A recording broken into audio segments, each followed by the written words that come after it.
After the success of the first Captain America, its writers Christopher Marcus and Stephen McFeely, who sounds like a sexual predator, were immediately commissioned to write a sequel, adapting the Winter Soldier storyline from the comics. The duo wanted the movie to explore what it would be like for Captain America to adjust to the modern world, but rather than treating this as a comedic concept, which I'm pretty sure would have just been the exact same joke as in Thor but with time travel and not a god jumping between realms, they wanted to use it as a way to show how Cap's values contrasted with those of the new world he had been thrusted into, taking inspiration from how the character had been reinvented in the comics in the decades following World War II. When Stan Lee brought him back in '63, Cap was dealing with all the same things that the country was dealing with. Vietnam, Watergate and all that stuff. So he gets to have opinions on that. Our Cap missed it all. He missed 9/11. He missed all of that. But we still wanted that flavour of what it's like for that guy to come face to face with the questions of today. But don't forget his little list where he missed the important, crucial stuff.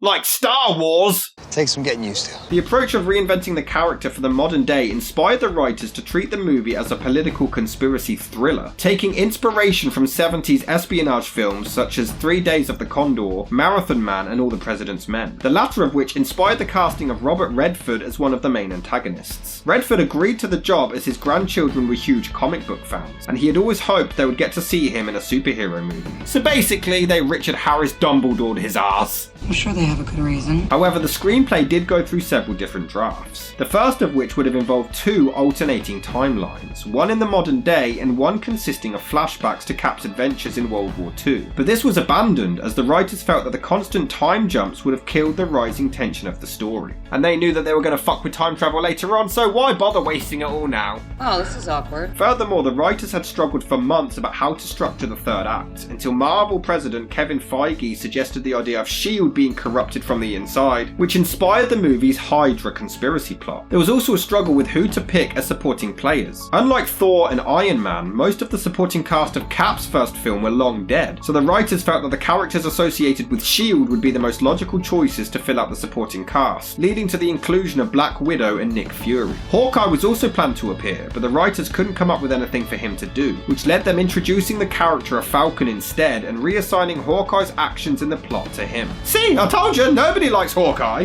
Fuck him. That's the problem. In fact, Anthony Mackie had apparently been badgering Marvel for years about appearing in a superhero movie, emailing them multiple times and asking to play any comic character that was being planned to appear on film, which is quite possibly the funniest image I could think of. Oh, that's how it is? Kevin Feige eventually caught wind of this and offered him the role of Falcon. However, Mackie was apparently a bit disappointed with his costume, hoping that it would be more like the red spandex from the comics. Nah, sorry mate, I think they did you a solid there. Mucked it up. When choosing a director, F. Gary Gray was the original choice, but he turned down the job in favour of doing Straight Outta Compton instead, which eventually led to Marvel selecting Anthony and Joe Russo. Now this was a big risk, as the pair had mainly worked on sitcoms such as Community and Arrested Development, and had never directed an action movie before. I mean, before Iron Man, Jon Favreau directed Elf, so I don't think their past is anything to go by. It's more complicated than that. However, it was their work on the season 2 finale of Community, which involved several complex and over-the-top action scenes, that finally convinced Feige they could handle the job.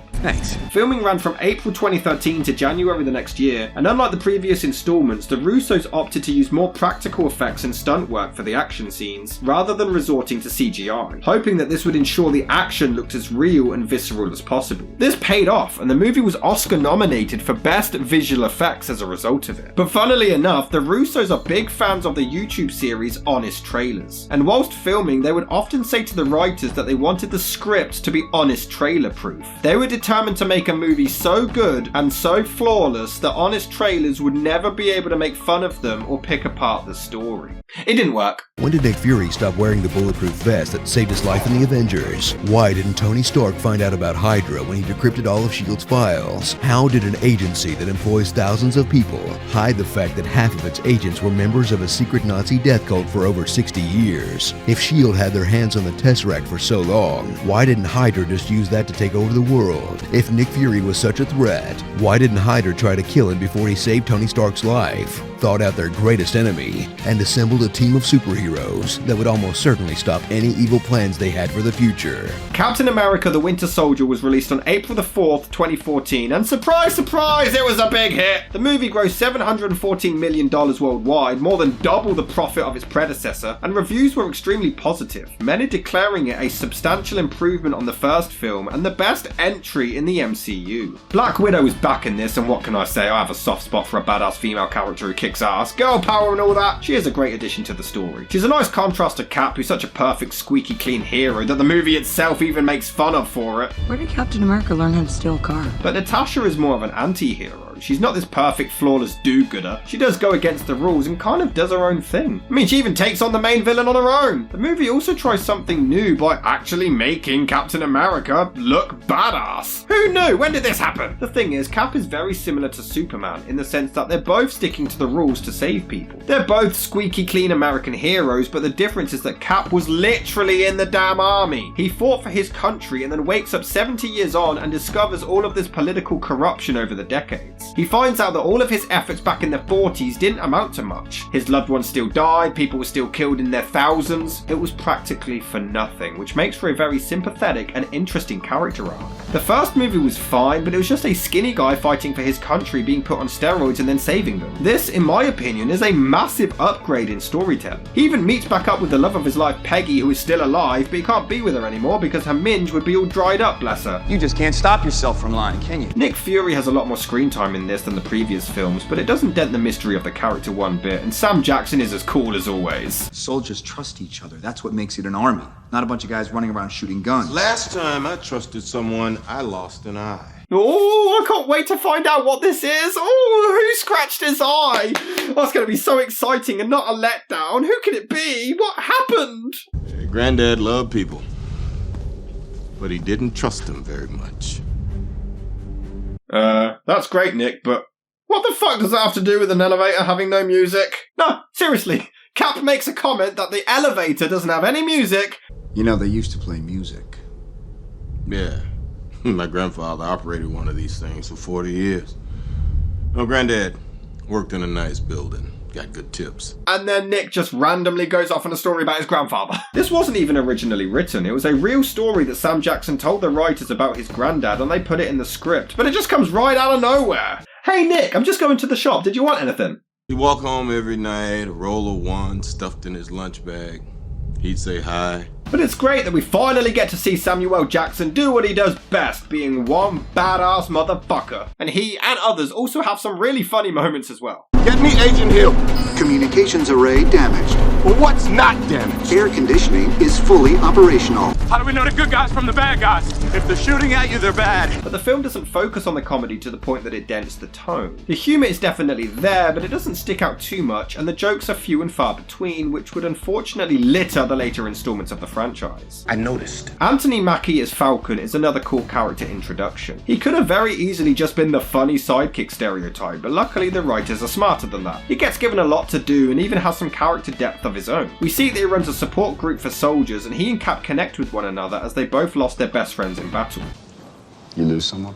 No, I just choked in a battle rap against B-Rabbit. Although I don't know how Marvel does it. This is Anthony Mackie strapping wings to himself and flying around like a loony, and yet it's kind of awesome. I mean, he's somehow able to give his location in a crumbling building, and within seconds Nick and Natasha are able to find him, and he's able to successfully jump out of the building and land inside the chopper without any problems. Yeah, who cares? It looked cool. But this movie practically inspired the storyline for the Batman game, The Arkham Knight. A mysterious masked villain shows up who is incredibly mysterious and creepy, who is somehow just as strong and smart as the hero, seems to know all of their tricks, and then it turns out to be their best friend and former partner, leading to an emotional showdown at the end. You know me. No, I don't! You're Robin, Jason. You're not what he made you. Stop! Stop talking to me! Shame, DC. Shame. You should be ashamed of yourself. Not sure why he gives the shield back to Cap though. Idiot. The movie is great at keeping you guessing. Nick gets shot and supposedly dies and uses his final breath to tell Steve to not trust anyone. His neighbour then shows up and claims to be an agent of S.H.I.E.L.D., so you immediately suspect that she's an enemy. He then gets interrogated by them but can't provide the details of Nick's death as he really doesn't know who to trust, and that incriminates himself. He ends up suspecting absolutely everyone around him. It's a really suspenseful story of paranoia. Until he sees Scarlett Johansson's ass and decides that he can trust her. It's weird because throughout the whole film there are lots of hints that Natasha and Steve are going to get together, but they never do. It's the ultimate cock block. Even the way they just look at each other, but for the whole movie she just tries hooking him up with somebody else. Call that nurse. She's not a nurse. And she gives him the friend zone kiss from hell. Man, his balls must be bluer than his costume. There's a scene where he enters a lift and a bunch of other people slowly get in. It is really predictable, as you know that any second they're all going to attack him, as he slowly suspects all of them. But despite this, the suspense is still heightened and you're waiting for it to kick off, which happens when Cap delivers a really badass line. Before we get started, does anyone want to get out? And when he does this speech to inform everyone at S.H.I.E.L.D. that Hydra have taken them over, it is an awesome moment. The film shows Cap and Black Widow hiding from S.H.I.E.L.D., but maybe I'm wrong, but it's not very consistent with the tracking device. They have a USB and Natasha clearly states that if they access it, S.H.I.E.L.D. will know their location and they only have a few minutes to get out. Drive has a level 6 homing program, so as soon as we boot up, S.H.I.E.L.D. will know exactly where we are. How much time will we have? About 9 minutes. They use it once and manage to escape in time, but then they head to New Jersey and use it again! And they don't hurry! They don't rush, they don't even acknowledge that they are now in danger! And what a shock, S.H.I.E.L.D. finds their location and attacks them! Did you just forget that you were wanted by them? Look, I know I keep saying this and I'm pooping on the parade of people who love these crossovers, but they just don't work when the movies have been combined in the same universe. So are you telling me that Captain America has supposedly gone rogue, Nick Fury has supposedly died, and nobody has contacted the Avengers? Cap, Black Widow didn't think to give Tony Stark a quick call. Nobody from the Avengers has seen any of this on the news and thought to check in on them, or know that it's all bullshit and reach out to Steve to try to help him. No? Alright. Doesn't sound like much of a problem to me. The movie's antagonist turns out to be Dr. Zola, the Nazi scientist from the original film who's uploaded his consciousness into a computer. Yeah, just thank God this is the absolute final time that this franchise has an evil machine villain that hates humans and wants to kill everyone.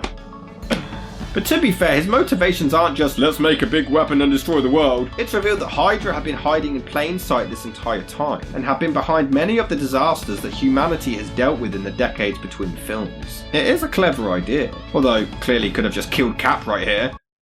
Alright, kills more time I guess, the dumbass. The thing is, I complained when Iron Man just had an evil version of himself, twice, and the Incredible Hulk had an evil version of himself. You could even say Loki is just an evil version of Thor. And here it is just another genetically enhanced soldier from the past, but I feel like it's different enough this time because of the emotional connection between Steve and Bucky. And because I'm a massive hypocrite and this film is so awesome, I don't give a shit and it can do whatever it likes and I'm still going to love it. The emotion is so high, it feels much more important and such a big climax when he squares off with his best friend. And of course Cap sacrifices himself because apparently that's just what he does on any given Tuesday now, and naturally he refuses to fight back and Bucky can't bring himself to end it either. I do think the Stan Lee cameos are getting lazy at this point, they just can't figure out where to put him, can they? And this being a Marvel movie, the big end credit scene teases the introduction for Quicksilver and Scarlet Witch, and this scene was actually directed by Joss Whedon himself to foreshadow the upcoming movie. Say what you will about the pervy bastard, but he knew how to set up sequels.